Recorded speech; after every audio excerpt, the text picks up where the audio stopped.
What's going on, guys? Welcome back to the channel. Today we've got an update on the vintage PSE bow that I picked up a little while back.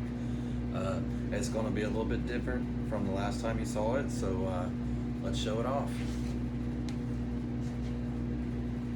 First things first, I dropped it off at my local bow shop and I had them install a new string and cables on it. So we've got brand new strings.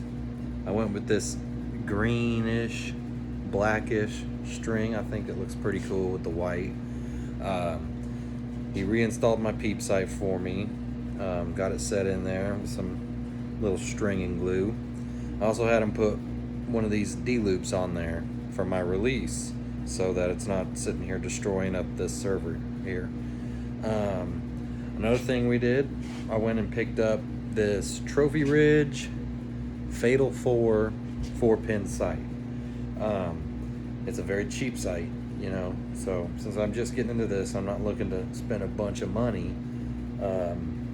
I got it for about $35 at Academy Sports. I also picked up the Trophy Ridge Whisker Biscuit Arrow Rest. Got that for about 30 bucks also. One of the things I like about this sight is that it came with a light on it. So I don't know if you can tell, but when you cut the light on, I'm going the wrong way with it. I don't know if you can see. When you cut the light on, it really lights those pins up. So if you're kind of shooting in low light, it really helps see them a lot better. I learned a little bit more about the bow also. First thing I learned was that this might not be an 80s bow. It could be a really late 80s or early 90s bow. And it is either a Magnaflight or a laser flight. So one of the ways I'm able to tell is by measuring from cam to cam here. And if it's between a certain 44 to 46, it's one, and if it's 46 to 48, it's the other. I haven't measured. I need to go back and reread to figure out exactly what it is.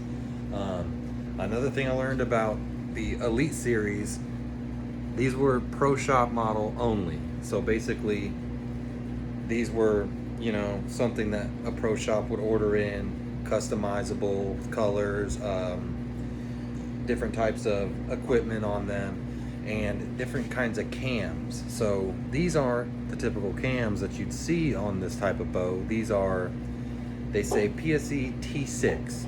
And what I've been able to look up is that these are Synergy 6 or Synergy 3 cams. So this was a big upgrade to have done to these bows when you know they were prevalent and people were buying the crap out of them. Another thing that we had done at the shop, we had the draw length tuned down to 28 inches. On this tag here, it goes to 31. Yeah, 31 is way too much for me. When I went in there and showed it to him and I drew it out, he was like, yeah, man, that's got to go way down. So these cams up here, as old as they were adjustable, and we've got it down to the lowest setting on both sides so that we could get it in, you know, shooting order for myself. Some other things. Well, I guess that's about it on it, but he did give me a good shooting lesson for about an hour in his shop, all free of charge. Really cool guy. If you're ever in Knoxville, Tennessee and need a bow shop, Sportsman's Choice, older gentleman named H.A. He's a great guy and he's very helpful when it came to this bow. He took me through a couple lessons on shooting, you know, kind of drawing back and holding, kind of getting muscle memory going. He had me shoot some with my eyes closed, which was actually pretty neat because I was hitting exactly where I was shooting, you know, using the muscle memory, getting back to my anchor position. I mean, drawing from with eyes closed and then shooting. And I can't believe he trusted me to shoot from the middle of his shop through a hallway into his target, but he did, and it worked out, so that was pretty cool.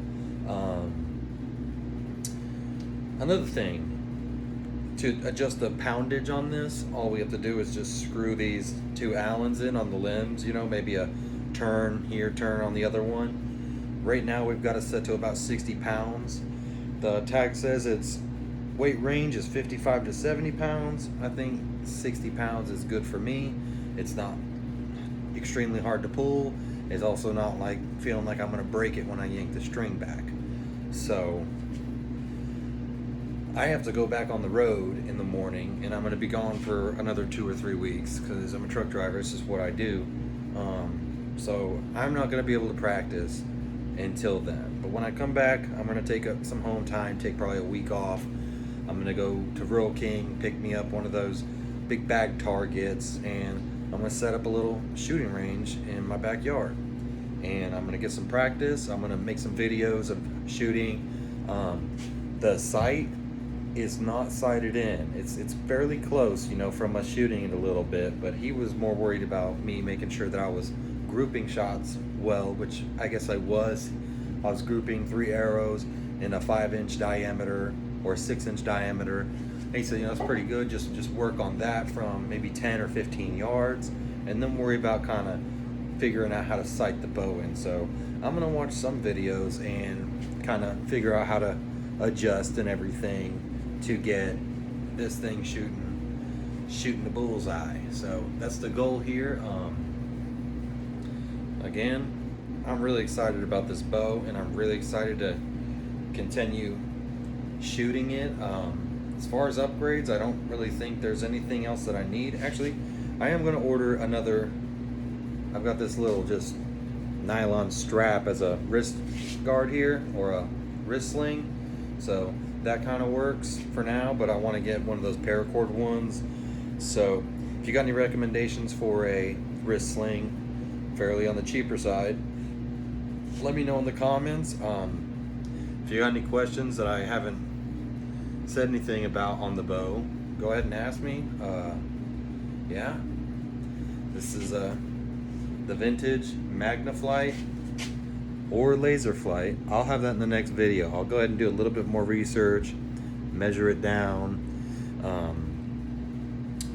We know that this is a cast riser, magnesium cast riser now, so that kind of helps date it between the late 80s and the early 90s, because shortly after the 90s began, they went to a billet riser here. So that's kind of been helpful. But again, if anybody knows exactly what this is and saves me some time of researching, that'd be awesome. But for now, I'm just gonna have to keep going into it. Still can't believe the amazing condition this thing is in. I mean, just freaking gorgeous.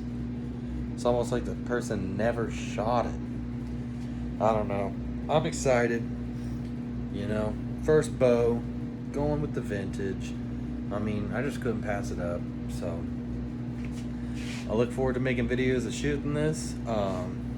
Any advice on sighting the sight in here, as well as adjusting, you know, this Whisker biscuit. I had noticed when I was shooting it, the arrows were kind of kicking to the right when they stuck in the target.